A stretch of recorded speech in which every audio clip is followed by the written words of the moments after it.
Hello friends, welcome to spicy food lower. இன்றைக்கி நம்மளோட சேனலில் எல்லாருக்குமே ரொம்பவே பிடிச்ச ஈவினிங் ஸ்நாக்ஸ் ரெசிபி தாங்க பார்க்க போகிறோம்.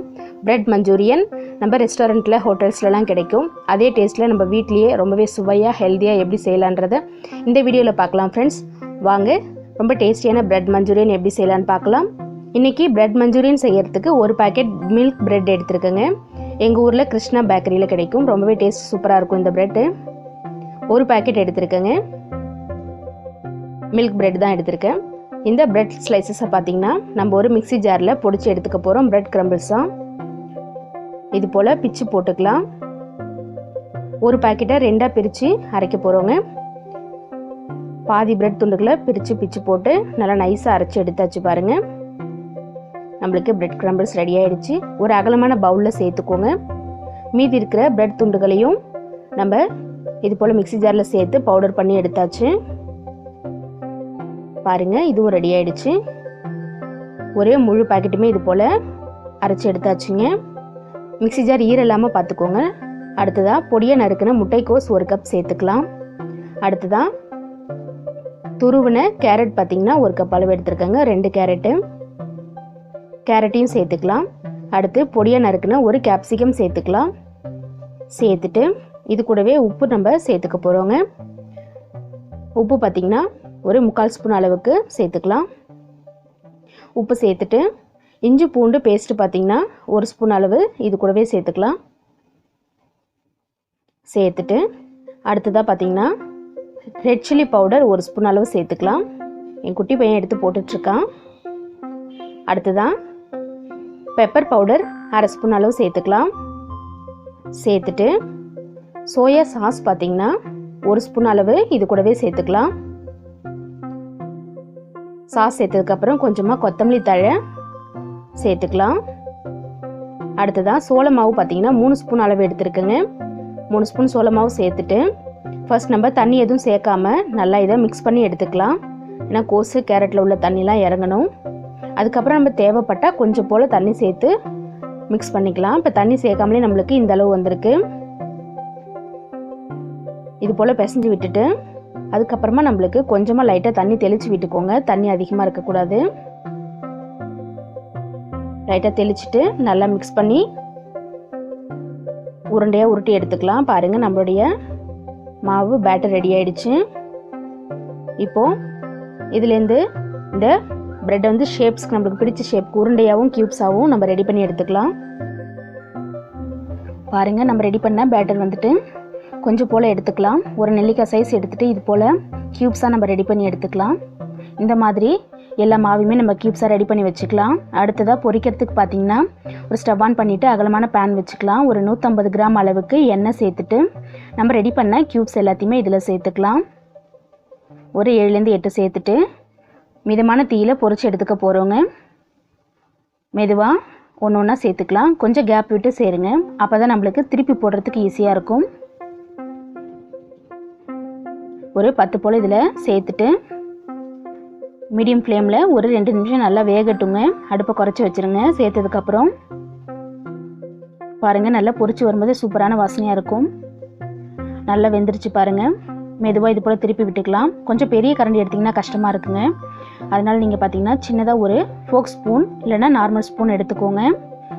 அது போல் இருக்கிறதா நம்மளுக்கு திருப்பி விடுறதுக்கு ஈஸியாக இருக்குது. மெதுவாக ஒன்று ஒன்றா திருப்பி விட்டுக்கலாம். லைட்டாக நல்லா செவந்து வந்திருக்கு பாருங்கள் பின்பக்கம்.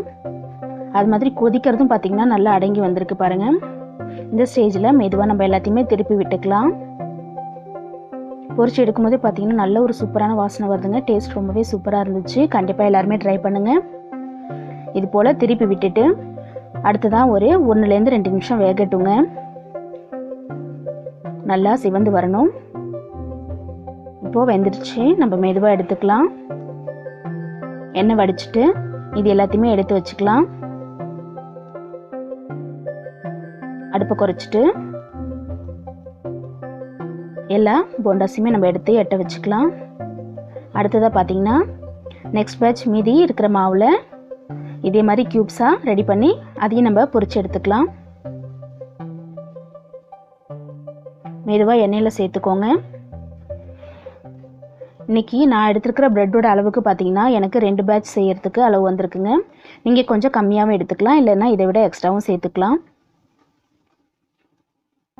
சேர்த்துட்டு இதையும் மிதமான தீயில நல்லா வேக வச்சு நம்ம எடுத்துக்கலாம்.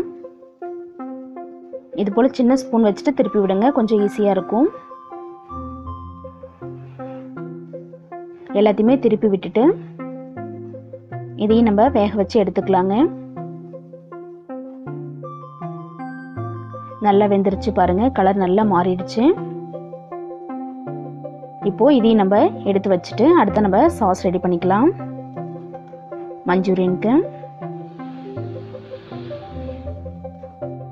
இப்போ நம்ம மஞ்சூரியனுக்கு சாஸ் ரெடி பண்ணிக்கலாம். ஸ்டவ் ஆன் பண்ணிவிட்டு ஒரு கடாய் வச்சுக்கலாம். அதில் 4 ஸ்பூன் அளவுக்கு எண்ணெய் சேர்த்துக்கலாம். அடுத்ததாக பொடியாக நறுக்கின பூண்டு பல் 1 ஸ்பூன் அளவுக்கு சேர்த்துக்கலாங்க. ஒரே 7 பல் பூண்டு எடுத்து பொடியாக நறுக்கி வச்சுருக்கேன். பூண்டு பல் சேர்த்துட்டு அடுத்ததாக 1 ஸ்பூன் அளவுக்கு பொடியாக நறுக்கின இஞ்சி துண்டுகள் சேர்த்துக்கலாம். நல்ல ஒரு வாசனையாக இருக்கும். எண்ணெயில் லைட்டாக பொரிய விடுங்க. அடுத்ததாக காரத்துக்கு 3 பச்சை மிளகாய் கீரி எடுத்திருக்கேன், இதையும் சேர்த்துக்கலாம். பச்சை மிளகாய் சேர்த்துட்டு பொடியாக நறுக்கின ஒரு பெரிய வெங்காயம் சேர்த்துக்கலாம். ஆனியனை சேர்த்துட்டு அடுப்பு வந்து பார்த்திங்கன்னா மிதமான தீயில வச்சுட்டு வதக்கி விட்டுக்கலாம். ஆனியன் சேர்த்ததுக்கப்புறமா நம்ம இது கூடவே குடமிளகாய் சேர்த்துக்க போகிறோங்க. ஒரு குடமிளகாய் பார்த்திங்கன்னா க்யூப்ஸாக நறுக்கி எடுத்திருக்கேன். நறுக்கின குடமிளகாய் சேர்த்துக்கலாம். சேர்த்துட்டு வெங்காயத்து கூடவே நல்லா வதக்கி விட்டுருங்க. இது போல் க்யூப்ஸாக எடுத்துருக்கேங்க, நம்மளுக்கு பார்க்கவே நல்லாயிருக்கும் மஞ்சூரியனில். அடுத்துதான் இன்னும் கொஞ்சம் கேப்சிகம் சேர்த்துருக்கேங்க. அது வந்து பார்த்திங்கன்னா நீல வாக்கில் இருக்கும். நம்ம க்யூப்ஸ் நறுக்கிட்டு மீதி இருக்கிற கேப்சிகத்தை இது போல் நீல வாக்கில் நறுக்கி சேர்த்துக்கலாம். அப்போ வந்து பார்த்திங்கன்னா உங்களுக்கு வேஸ்ட் ஆகாது. கொஞ்சம் போல் நீல வாக்குலையும் கொஞ்சம் க்யூப்ஸாகவும் இருக்கும், பார்க்கவே நல்லாயிருக்குங்க. அடுத்ததான் சோயா சாஸ் பார்த்திங்கன்னா 1 ஸ்பூன் அளவுக்கு இது கூட சேர்த்துக்கலாம். நீங்கள் சாஸ் பிடிக்கலைன்னா சேர்த்துக்க தேவையில்லை. ரெஸ்டாரண்ட் ஸ்டைலில் இருக்கிறதுனால கொஞ்சம் நான் சாஸ் சேர்த்துருக்கேன். அடுத்து சில்லி சாஸ் 1 ஸ்பூன் அளவுக்கு சேர்த்துக்கலாம். ரெட் சில்லி சாஸ் சேர்த்துக்கோங்க. சேர்த்துட்டு இது எல்லாத்தையுமே நல்லா கலந்து விட்டுக்கலாம். கலந்து விட்டதுக்கப்புறம் நம்ம ஒரு 1/2 ஸ்பூன் அளவுக்கு மிளகு பொடி இது கூடவே சேர்த்துக்கலாம்.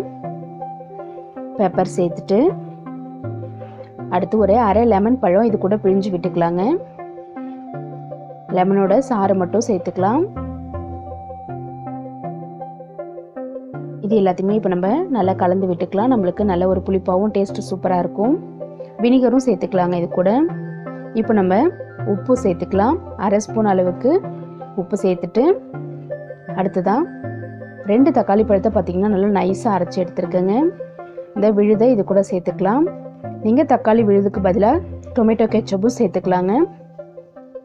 தக்காளி விழுதை சேர்த்துட்டு நல்லா கலந்து விட்டுக்கலாம். கொஞ்சம் நல்லா புளிப்பாகவும் இருக்கும். நீங்கள் தக்காளி சாஸ் பார்த்திங்கன்னா 1லேருந்து 2 ஸ்பூன் அளவு சேர்த்துக்கோங்க. உங்களுக்கு புளிப்பு எக்ஸ்ட்ரா வேணும்னா மட்டும் இது போல் தக்காளி பழம் சேர்த்துக்கோங்க. கொஞ்சம் புளிப்பாக இருக்கும், அவ்வளோதாங்க. நல்லா கொதிச்சு வருது பாருங்கள். ஒரு கொதி வரும்போது நம்ம இதில் கொஞ்சம் போல் ரெட் ஃபுட் கலர் சேர்த்துக்கலாம். பாருங்கள், ஒரு 5-6 சொட்டு சேர்த்துக்கலாம். ஏன்னா நம்ம கடைகளில் வாங்கி மஞ்சூரியன் சாப்பிடும்போது நல்ல ஒரு ரெட்டிஷாக இருக்கும், அதுக்காக தான். வேணாலும் நம்ம ஸ்கிப் பண்ணிக்கலாம். இப்போ நல்லா கலந்து விடுங்க. அந்த தக்காளியோட பச்சை வாசனை நல்லா போனதாங்க டேஸ்ட் நல்லாயிருக்கும். அடுத்ததாக பார்த்திங்கன்னா சோள மாவு 2 ஸ்பூனில் கொஞ்சமாக தண்ணி சேர்த்து நல்லா கரைச்சி எடுத்துருக்கேங்க. இந்த சோள மாவு தண்ணியை சேர்த்துக்கலாம். அப்போ தான் நம்மளுக்கு அந்த ஒரு டெக்ஸ்சர் கரெக்டாக கிடைக்கும். சோள மாவு சேர்த்ததுக்கப்புறம் பார்த்திங்கன்னா டக்குன்னு நம்மளுக்கு கெட்டியாக ஆரம்பிக்கும். இந்த தக்காளியோட பச்சை வாசனை போனதுக்கப்புறம் இந்த சோள மாவு தண்ணி சேர்த்துட்டு நல்லா கலந்து விடுங்க. பாருங்கள், சேர்த்த உடனே நல்லா சேஞ்ச் ஆக ஆரம்பிச்சிருச்சு.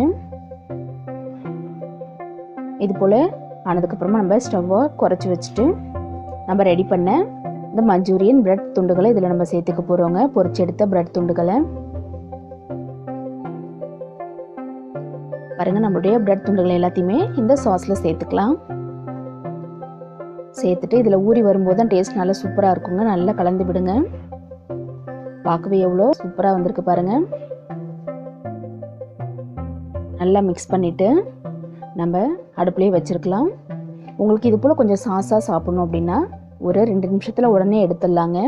நல்லா ட்ரையாக வேணும் அப்படின்னா அடுப்பை வந்துட்டு நல்லா ஹை ஃப்ளேமில் வச்சுட்டு ஒரு 5 நிமிஷம் நல்லா கலந்துகிட்டே இருந்தோன்னா நம்மளுக்கு நல்லா ட்ரை ஆகிடும். பாருங்கள், பார்க்கவே எவ்வளோ கலர்ஃபுல்லான பிரெட் மஞ்சூரியன் சூப்பராக ரெடி ஆகிடுச்சு. கொஞ்சம் ட்ரையாக வேணும்னா நம்ம அடுப்பில் இப்படியே விட்டுடலாம். நான் இன்றைக்கி கொஞ்சம் ட்ரையாக தான் எடுக்க போகிறேன். கொஞ்சமாக கொத்தமல்லி தழை தூவிட்டு அப்படியே மூடி விட்டுடலாம். பாருங்கள், எவ்வளோ சூப்பரான நம்மளுடைய பிரெட் மஞ்சூரியன் சூப்பராக ரெடி ஆகிடுச்சிங்க. ஈவினிங் டைமில் பர்ஃபெக்ட் ஸ்நாக்ஸாக இருக்கும். ஸ்கூல் போகிற பிள்ளைங்களுக்கும் நீங்கள் வீட்டில் ரெடியாக செஞ்சு வச்சிங்கன்னா வந்தோடனே சூப்பராக சாப்பிடுவாங்கங்க. நம்மளுடைய பெஸ்ட் ஈவினிங் ஸ்நாக்ஸாக இருக்கும். இதே மாதிரி நீங்களும் உங்கள் வீட்டில் பிரெட் மஞ்சூரியன் செஞ்சு பார்த்துட்டு கமெண்ட் பண்ணுங்கள் ஃப்ரெண்ட்ஸ். இந்த வீடியோ பிடிச்சிருந்ததுன்னா மறக்காமல் நம்மளோட சேனலை சப்ஸ்கிரைப் பண்ணிவிட்டு பாருங்கள். மறக்காமல் லைக் பண்ணுங்கள், ஷேர் பண்ணுங்கள். அப்போ தான் நான் போடுற வீடியோஸ் எல்லாமே உங்களுக்கு நோட்டிஃபிகேஷனில் வரும்.